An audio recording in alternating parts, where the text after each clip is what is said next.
good race driver. Miller's been sticking with him. They all realize that engines take a while to develop. The Honda's certainly going to take a little while too.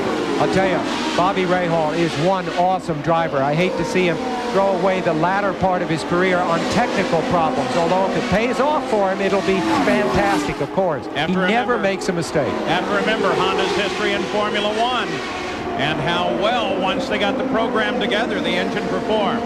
I think the only exception that we see to engines working right away or taking 1 or 2 years to do is, of course, Roger Penske. He's the only guy that seems to be able to think up something and do it in a very short time. They're setting a record pace at 138.9 miles an hour. The record held by Michael Andretti is at 138 flat.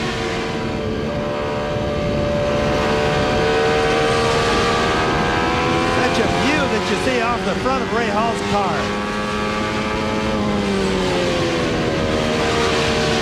Gives you the feeling of the speed that these guys are actually doing.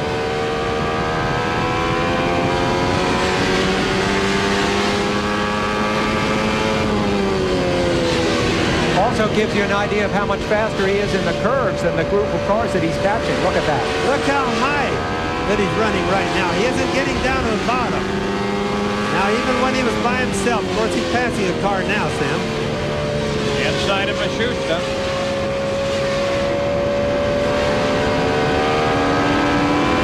Alongside Mark Smith and past him. Pole sitter Raul Boisel is now 2 laps down to the leader, Al Unser Jr.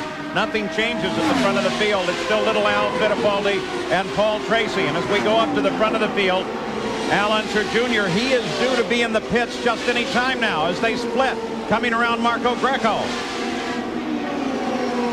And you know, Paul, as the race goes on, you notice some of the guys switch from running low to running high. This is because when you lay down a lot of rubber and fluids leak, that the track gets slippery, so they just hunt for dry spots, just like we saw Robbie Rahal a while ago going way out wider, or we see Robbie Gordon in the Cummins car going way out wide. Al Unser Jr. trying to put his teammate Paul Tracy down a lap to show you just how powerful little Al is, but very shortly he will head down pit road. And in fact, he's on his way right now. So Al Unser Jr. on lap 67 making his first pit stop of the day, and Jack Arute waits for him. And remember, the pit speeds are only 80 miles an hour.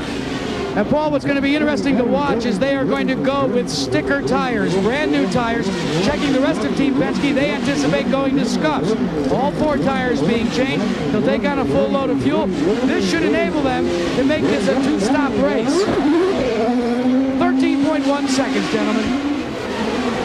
Great stop for Team Penske. Little Al now in and out. Of course, Fittipaldi picked up the lead when Little Al came in. Did you notice that Little Al didn't come anywhere near killing his engine like he did at Indianapolis? With these engines, they rub them up really high, the little bitty engine, so they just engage the clutch and let the tires do the slipping. Well, a little bitty engine, about 800 horsepower, right? Yeah, but it's only 160 cubic inches roughly, Paul. That's considered really small in a passenger car today. Figured what I got on my moped, Bobby. A lot of horsepower. Little Al immediately back up to speed. Full fuel load, new tires, car feels quite different. He takes off again and starts passing cars just as he did before he stopped. It takes 1 lap. When they put on cold tires, it takes 1 lap to get the tires, what we call seated back in, so they feel good again. And that's what it takes Little Al. And that's what it'll be for all of them when they put on the new tires. So now the leader of the race, Fittipaldi, scheduled for his stop as he comes on the pit road. And there he is. And once again, Jack Arute is there to watch. Well, as we said, gentlemen, they are going to elect to go with scuff tires. As Emerson Fittipaldi, and now the fuel man stumbles, doesn't get the nozzle in. He finally gets it connected now. This could make a long stop under green flag conditions. As we said, they have gone for scuff tires. Still now, fuel coming in, the time ticking away. This was costly as Paul Tracy cut him off coming in. Tracy's in for his stop now, guys. And Al Unser Jr., you saw him reassume the lead of the race as Fittipaldi came into the pit, so the Penske cars are still running in the front of the field.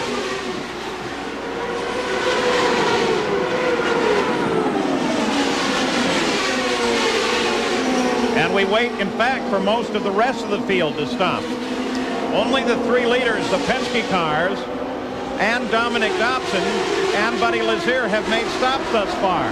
So the Penske's appear to be playing a conservative game on fuel. Well, this changes often. You know, you never know how Roger Penske's thinking is going to go. But conservative, he always is early in the races. It's later on. Now, when Penske's taking his pit stops, and everybody should follow through with it, you can see how his personality is going to change because he's taken towards the latter part of the race now. You talk about the importance of the pit stop, though. That better pit stop by Little Al has given him a 15-second lead over Emerson Fittipaldi. That's 2/3 of a lap.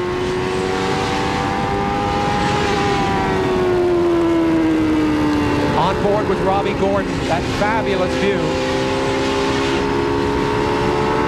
Hunter Jr., Fittipaldi. With Paul Tracy stopped, Nigel Mansell moved into 3rd, but Nigel has not yet stopped. Now let's see where Robbie Gordon, the Cummins car, is running compared to, look, now he's down. He's not running as high now. So it must have got a little bit slippery out there. You can watch, he's down close to the yellow line. Let's watch going into turn 3 now. Starts coming down a little bit. He's down a little bit below the yellow line. So you can see how all the drivers change as the track conditions change. Maturity showing in Robbie Gordon's approach. Last year he had problems in the pit stop. He almost spun. Then he spun when he was battling with Ray Hall really near the end of the race. So far today, a perfect race. 75 laps into the record book for Al Unser Jr. Green flag the entire way.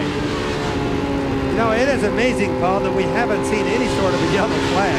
Everything has been flat out since the start, and we're not too far from being halfway there.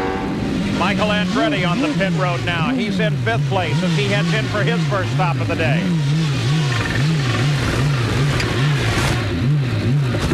Four tires on and off. Now you notice another thing. Some of the cars will have what we call sticker tires on them that have never run before. Some of them will have seated end tires. Now, if you watch with Michael here, you see those white little things going around? Those are stickers. Brand new tires.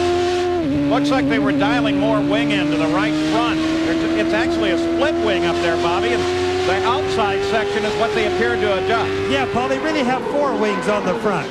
And what they're doing is he's pushing a little bit. At this time of the race, which is almost halfway, the track is getting slippery, so usually it pushes a little bit. Nigel Mansell is into the pits as Emerson Fittipaldi runs the fastest lap of the race at 146 miles an hour, Gary. Nigel Mansell hits the marks. We got a radio report saying that it's loose as a goose. He says he almost lost it on one occasion. So the crew now putting scuff tires on and, of course, servicing with fuel down off the jacks. And Mansell is rolling 13 and a fraction seconds. Excellent stop for the Newman Haas team. What they mean, Gary, is loose. It means the rear end is loose. The car wants to spin out. The worst thing that a driver can have. And you notice they didn't tighten the front wing or raise them up on that. They absolutely have to tighten the rear end down. Rumors continue to circulate that this man, Nigel Mansell, on the screen will be going to Formula One this year to drive races that do not conflict with IndyCar races, possibly or probably for the Williams team. There are only rumors at this point as far as we know, but he's driving a beautiful race here today, certainly. There is Jimmy Vasser, who drove a great race in Indianapolis, though he is struggling a bit here today. But Vasser is one of these young men that we really have to keep an eye on because, as Sam Posey suggested, anyone can win on one of these ovals, and Vasser would be a very good candidate. At the front of the field, though, it is Al Unser Jr., followed by Fittipaldi, Paul Tracy, and Robbie Gordon, then pole sitter Raul Boesel. Al Unser Jr. and IndyCar's best hit the streets of the Motor City. It's the ITT Automotive Detroit Grand Prix next Sunday on ABC. We're back on the Milwaukee Mile. Raul Boesel and Robbie Gordon go side by side. Not a battle for position, though. They've been that way all the way around the racetrack, Paul. They may not even know whether they're in position for racing or whether they're just racing each other for the heck of it. Boy, shades of the Indy 500 as the two are side by side. Tonight on ABC, watch America have fun on America's Funniest Hour. Then spend an hour with America's super couple, Lois and Clark. And then an ABC miniseries event begins, The Kennedys of Massachusetts. It's all tonight here on ABC.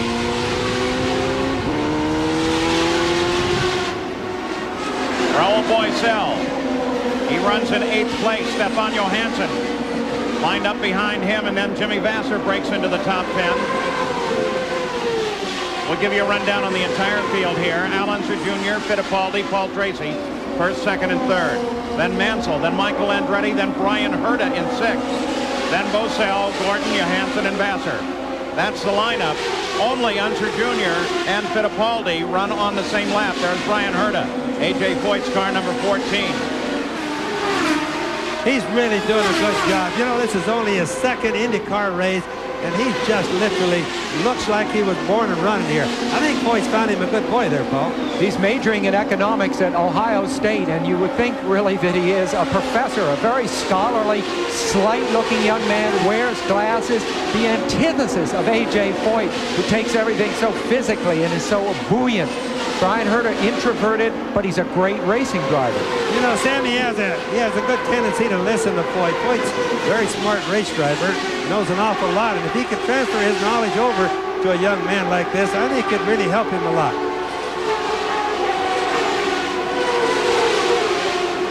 Brian Herta, 6th place. I think I said that Boisel and Gordon weren't going for position a few minutes ago. Not true, as you saw by the lineup. Boisel now runs in 7th, Gordon in 8th, out of contact with one another. The Penske cars, Al Unser Jr. and Emerson Fittipaldi, the only 2 cars on the lead lap. Let's go pit side, Gary Gerald. Paul, an interested bystander in the Bobby Rahal pit is former Major League Baseball great Robin Yount of the Milwaukee Brewers. They retired his number last week. He's now retired, of course, and it's the first time, because his baseball career is over, that he's had a chance to be in the pits. He's a great race fan. He's cheering on Rahal, and he's enjoying his day here in Milwaukee, now as a retired professional baseball athlete. Michael Andretti inside of Ari Luyendyk. Michael runs in 5th. Mansell is his competition ahead. How many stickers are on that car, do you think, Bobby? A quick quiz on Michael's car. Well, I couldn't tell you, Sam, but there's a bunch of them anyway. Mike Hull told me 88 separate stickers. That's a budget all in its own. Now, Sam, is that 88 different types of stickers or 88 in total? Now, don't press me too much on this one. 102 on Nigel Mansell's car. Sorry you even got started with it. Al Unser Jr. in front, then Fittipaldi. Let's go to the pits from Jackaroo. Well, Paul, 2 interesting things during that first series of pit stops. It looks as if maybe Team Penske played it very close to the vest. They pitted early. Meanwhile, although they're a lap ahead of everybody else, the rest of the competition could stretch it into the 80 lap mark. So they're getting pretty good fuel mileage. An update on one Penske driver that we talked about at the top of the show, your outside pole sitter, Paul Tracy. He is encountering severe understeer, pushing problems specifically as he exits turn 2 and exits turn 4. So Al Unser Jr., who picked up the lead from Fittipaldi after Fittipaldi picked it up from Tracy, continues his dominance here, just like the Indianapolis 500. The Miller Genuine Draft 200 continues. We'll be back after this message and a word from our ABC station. The Miller Genuine Draft 200, brought to you by American Honda, who's been making quality cars in America for the past 11 years. AC Delco Automotive Parts. AC Delco, it's like buying time. Craftsman, a line of 1,600 hand tools made in America, guaranteed forever, only at Sears. And Wendy's. After 25 years, quality is still our recipe. We're back at the Miller Genuine Draft 200. Nothing changes in the order. Al Unser Jr. is still the leader as Robbie Gordon reaches up and pulls a tearaway off the front of his helmet. The sun has come out here as we cross the 104th lap, so officially it's a race should it rain. But the indication is now that we'll have sunshine to the end of the run here today. And Jackaroo, this has been a most remarkable run, green to this point, but there's other facts as well. Well, it's incredible. I can't remember the last time that we could be beyond